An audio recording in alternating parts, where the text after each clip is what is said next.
అద్భుతంగా కాళేశ్వరం కేసీఆర్ గారు కడితే దాన్ని అనేక రూపాలుగా మనం చెప్తున్నాం. మరొక అద్భుతమైన ప్రజెంటేషన్ ద్వారా తెలియని వారికి తెలియజెప్పేటందుకు ప్రయత్నం చేసిన రాకేష్ రెడ్డి బృందానికి నేను శుభాకాంక్షలు తెలియజేస్తూ, నాకు కేసీఆర్ గారితో 2014 నుంచి 2023 వరకు ప్రతిరోజు ఉండే భాగ్యం దొరికింది. ఈ ప్రాజెక్టు మొదలుపెట్టినప్పటి నుండి చివరి వరకు కూడా సార్తో ప్రతిరోజు కూడా నేను అన్ని రివ్యూలో, సర్వే రివ్యూలో, కాంట్రాక్ట్స్ అవి ఇస్తున్న సందర్భంగా, సర్వే జరుగుతున్న సందర్భంగా, ఎగ్జిక్యూషన్స్ చేస్తున్న సందర్భంగా, ఆ తర్వాత చివరికి దాన్ని చివరి వరకు కూడా తాను చేస్తున్న దాంట్లో ప్రతిరోజు ప్రతి క్షణం సార్తో నాకు కలిసి ఉండే అదృష్టం నాకు కలిగింది. కాబట్టి దాని మీద వారు పడ్డ తపన, ప్రపంచంలో ఏ మానవుడు కూడా ఇంత కష్టపడి ఉండడు, అది వాస్తవం. వారు సుబ్రహ్మణ్యం గారు అని చెప్పేసి L&T చైర్మన్ ఉంటారు. ఆ L&T చైర్మన్తో మేము ఒకసారి పోయినప్పుడు ఎప్పుడైపోతుంది ఈ వర్క్ అని చెప్పేసి అని అడిగితే, లేదు సార్ ఇంకో సీజన్ అవుతుంది, లేకపోతే ఇంకో ఇయర్ అవుతుంది అని చెప్పేసి ఆ సుబ్రహ్మణ్యం గారు అన్నారు. సుబ్రహ్మణ్యం గారికి ఒకటే మాట చెప్పినారు, for you L&T it is just like another project, another contract. For us, for Telangana people it is the life అని చెప్పేసి ఆనాడు సుబ్రహ్మణ్యం గారిని సార్తో పాటు పక్కన వెనుక నేను ఎప్పుడు ఉండేవాడిని చెప్పారు. సుబ్రహ్మణ్యం గారికి ఎండాకాలం 50 డిగ్రీలు ఉన్నది, అక్కడ ఒక్కొక్క రోజున ఒక్కరు ఇద్దరు కూలీలు చనిపోయిన సందర్భం ఉన్నది. ఏం చేయాలంటే సుబ్రహ్మణ్యం గారికి ఒకటే చెప్పినారు, మాకు నెక్స్ట్ సీజన్ వరకు రావాలంటే దయచేసి మీరు ఇతర ప్రాజెక్టులో పనిచేస్తున్న వాళ్ళందరినీ కూడా ఎంత వీలైతే అంత తీసుకొని రండి. 2, వీళ్ళందరినీ కూడా ఎండాకాలంలో మీరు 11 లోపలనే పని చేసి మళ్ళీ 4 గంటల తర్వాత పనిచేసేటట్టు చేయాలని చెప్పేసి మైన్యూట్గా డీటెయిల్డ్గా వాళ్ళందరికీ కూడా ఇన్స్ట్రక్షన్స్ ఇచ్చి ఆ యొక్క ప్రాజెక్ట్ ఎగ్జిక్యూషన్లో ఉన్నారు.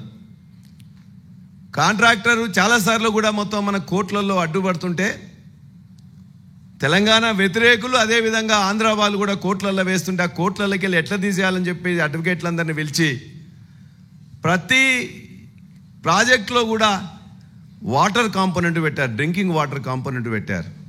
సో డ్రింకింగ్ వాటర్ ఉండేసరికి ఖచ్చితంగా వాళ్ళు ఆపడానికి అని చెప్పి చాలాసార్లు కూడా ఇది పెట్టవే అని చెప్పేసి ఖచ్చితంగా కావాలి, అదేవిధంగా దీని మీదనే మీరు స్ట్రెస్ చేసి చేయాలని.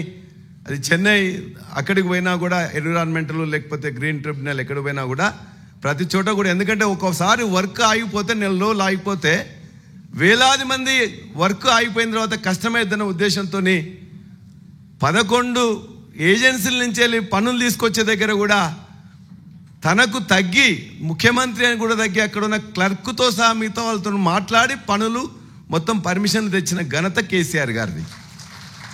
వాటి పర్మిషన్లు తేవడంలో, ఎగ్జిక్యూషన్ చేసేటప్పుడు కూడా చైర్మన్ సుబ్రహ్మణ్యంతో కాదు, అక్కడ ఉండే నట్ అండ్ బోల్ట్ పంజాబ్లో ఎవడో దొరుకుతుంటే పంజాబ్ షాప్ వాన్తో కూడా మాట్లాడి ఆ గేట్లకు సంబంధించిన రబ్బర్స్ కానీ మిగతా దొరకట్లేదంటే వాళ్ళని రిక్వెస్ట్ చేసి నువ్వు చేర బాబు అని చెప్తే డైరెక్ట్గా వాడు చాలా ఉప్పొంగి మొత్తం కూడా తీసుకొచ్చి అత్యంత తక్కువ సమయంలో తీసుకొచ్చాను. కాబట్టి కాళేశ్వరం కట్టడంలో అసలు చూడని వాడు, అర్థం చేసుకోని వాడు దానికి వ్యతిరేకంగా మాట్లాడుతుంటాడు. కాంగ్రెస్ పార్టీలో ఇవాళ దురదృష్టవశాత్తు రేవంత్ రెడ్డి చంద్రబాబు నాయుడికి ఏజెంట్గా పనిచేస్తుండు కాబట్టి ఇవాళ మొదటి కుట్ర ఆదిత్యనాథ్ దాస్ని ఇక్కడ తీసుకొచ్చుకొని పెట్టుకోవడంలోనే మొదటి కుట్ర ఇవాటికి కూడా. రెండవది, ఉత్తమ్ కుమార్ రెడ్డి గారికి ఏం అర్థం కాదు, కొద్దిగానే అయితే అర్థమవుతుంది అదే మొత్తం అని చెప్పేసి అని అనుకుంటాడు. అది దురదృష్టం.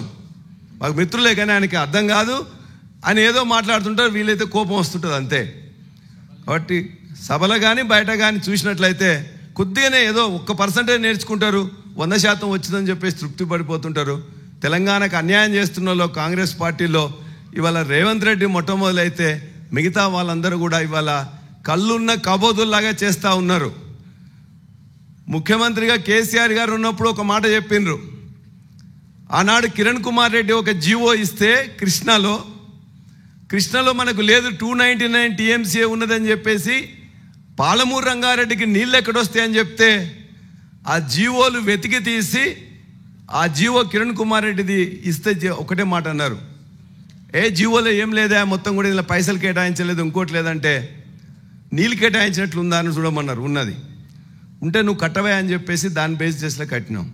కట్టిన తర్వాత ఎట్లా ఉంటుంది, ఇన్ఫ్రాస్ట్రక్చర్ అయిపోయింది, ప్రాజెక్ట్ కట్టిన తర్వాత పంచాయతీ పెద్దవాళ్ళ దగ్గర పోతే అరే కట్టిన దాన్ని ఎందుకు వద్దంటారా అని చెప్పేసి అని అంటారు. ఆ చిన్న లూప్ హోల్ తీసుకొని అంటే జీవో ఇచ్చిన వాళ్ళు కావాలని చెప్పేసి తెలంగాణ సమాజం పోరాటం చేస్తుంటే తప్పనిసరి పరిస్థితుల్లో కిరణ్ కుమార్ రెడ్డి రంగారెడ్డి పాలమూరుకి జీవో ఇస్తే ఆ జీవోని బేస్ చేసుకొని ఇవాళ మొత్తం పాలమూరు రంగారెడ్డికి 2 TMCలో కూడా కావాల్సిందని చెప్పేసి కట్టింది ఆ జీవో తీసుకొని. చివరికి తేలేదు ఏంటంటే పైన మనం ఉన్నాం కాబట్టి ఖచ్చితంగా మనం కట్టుకున్న నీళ్లు తెచ్చుకుంటామని. అదేవిధంగా గోదావరిలో 3వ TMC కూడా మనకు 1000 TMCలు ఉన్నాయి కాబట్టి ఖచ్చితంగా 3వ TMC మొదలు పెట్టినట్లయితేనే కింద వాడు ఏమైనా చేసుకునే ఉద్దేశంతో ఎవరు అడ్డుపడ్డా ఇవ్వాలి కాదు భవిష్యత్ తరాలకు అవసరం అని చెప్పేసి 3rd TMC కూడా తీసుకొని వచ్చాను. 3rd TMCకి పనులు మొదలు పెట్టిండ్రు, పని మొత్తం కూడా చేసిండ్రు. కాబట్టి ఇది దయచేసి మన యొక్క ఎక్కడ మిస్ అవుతున్నామంటే కాళేశ్వరం ప్రాజెక్ట్ని మన నాయకులు కార్యకర్తలు కూడా చాలామంది ఇంకా అవగాహన చేసుకోలే. వాళ్ళకు అవగాహన చేయాల్సిన పని బాధ్యత యావత్తు నాయకులు కార్యకర్తలు కూడా తీసుకోవాలి. ముందు మనం అవగాహన చేసుకోవాలి. వీలైతే మన ప్రాంతం నుంచి వెళ్ళి బస్సులు వెళ్ళి దాన్ని చూసి దాన్ని అర్థం చేసుకొని గ్రామాల్లో ఉండే ప్రతి వాళ్ళకు కూడా మనం అర్థం చేయాల్సిన బాధ్యత ఉన్నది.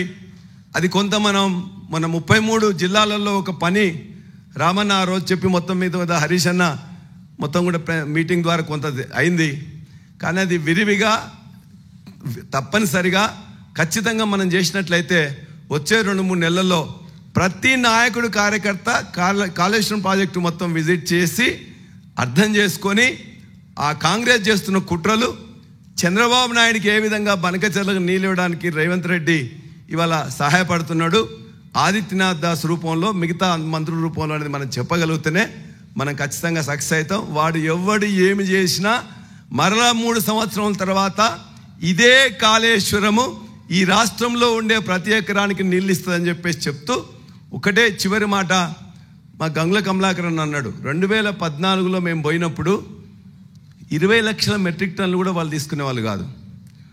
కేసీఆర్ గారు చాలాసార్లు పోయిన తర్వాత దాన్ని 20 నుండి 40కి, 40 నుండి 60కి, 60 నుండి 80కి తీసుకొచ్చాను. వాళ్ళు ఒకటే మాట అనేవాళ్ళు, వాళ్ళు ఇచ్చినా ఇవ్వకుండా పంజాబ్ నుంచే ఎక్కువ తీసుకుంటాం, మొదటి నుండి ఈ భారతదేశానికి అన్నం పెడుతున్నది పంజాబ్ కాబట్టి వాళ్ళ దగ్గర తీసుకున్న తర్వాత ఉన్న మిగులితే కోటా మీకు ఇస్తామని చెప్పాను. అంటే ఆ విధంగా వాళ్ళు ఎస్టాబ్లిష్ చేసుకొచ్చింది కాబట్టి ఇవాళ తెలంగాణ కూడా 80 లక్షల మెట్రిక్ టన్నులు వాళ్ళు ఒక్కో సీజన్లో తీసుకుంటేందుకు ఒప్పించిన వాళ్ళు కేసీఆర్ గారు కేంద్ర ప్రభుత్వాన్ని.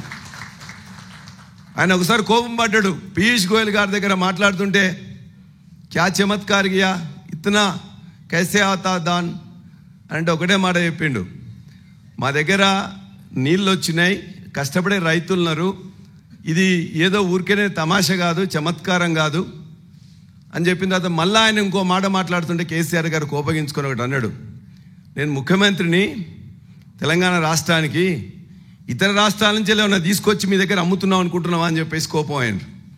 ఇతర రాష్ట్రాల నుంచి ఏమైనా తీసుకొచ్చి మా దగ్గర పండిన పంటనే మీకు ఇస్తున్నాం, ఇతర రాష్ట్రాల నుంచి మేము తీసుకురావట్లేదు, ముఖ్యమంత్రిగా మాట్లాడుతున్నాం, మీరు ఏమనుకుంటున్నారు అని చెప్పేసి కేసీఆర్ గారు కోపమై ఇవాళ 80 లక్షల మెట్రిక్ టన్నులు సీజన్కి వాళ్ళు తీసుకోవడానికి వాళ్ళని ఒప్పించి ఒక కంపల్సరిగా పంజాబ్ తర్వాత ఎక్కువ తీసుకునేది కూడా మన దగ్గర చేసింది కూడా కేసీఆర్ గారు. యూరియా తీసుకురావడం చేత కాదు, ఈ ఒడ్లు వాళ్ళకు బియ్యం ఇవ్వడం చేత కాదు, ఉన్న కాళేశ్వరాన్ని దీన్ని తీసుకురావడం కూడా చేత కాదు. ఇవన్నీ కూడా మనం ఖచ్చితంగా ప్రతి అంశంలో కూడా క్షుణ్ణంగా ప్రజలకు అర్థమయ్యే విధంగా, రైతులకు అర్థమయ్యే విధంగా చేయాలంటే ప్రతి అంశం మీద కూడా కాళేశ్వరం మీద ఏ విధంగా చేస్తున్నామో, ఈ ఎరువుల మీద కూడా గత 10 సంవత్సరంలో మనం ఏం చేసినామో, 10 సంవత్సరంలో ఒక్కరోజు కూడా ఒక్క రైతు కూడా యూరియా కోసం ఎప్పుడు రాలే, రోడ్డు మీద నిలబడలే. ఒక రైతు ఒక ఆటో అతనికి 1000 రూపాయలు ఇస్తే ఆ బస్తాలు తీసుకొచ్చేసి వాళ్ళ పొలం దగ్గర వేసిపోయే సందర్భం ఉండేది. అటువంటి అన్నిట్లలో కూడా ప్రతిదాని మీద కూడా చిన్న బుక్లెట్ రూపంలో ఇవ్వాలని చెప్పి ఈ సందర్భంగా తెలియజేస్తూ రాకేష్ రెడ్డిని అభినందిస్తూ యూరియా మీద మనం చేసిన కృషి, కాళేశ్వరం మీద మనం చేసిన కృషి, ఈ ఒడ్లు ఉత్పత్తి చేయడంతో పాటు వాళ్ళకు అప్పచెప్పడంలో చేసిన కృషి, దేనికి దానికి ఒక చిన్న బుక్లెట్ రూపంలో వస్తేనే బాగుంటుందని నేను చెప్తున్నా. ఈ అవకాశం ఇచ్చిన మీ అందరికీ కూడా ధన్యవాదాలు. సెలవు. జై తెలంగాణ, జై కేసీఆర్.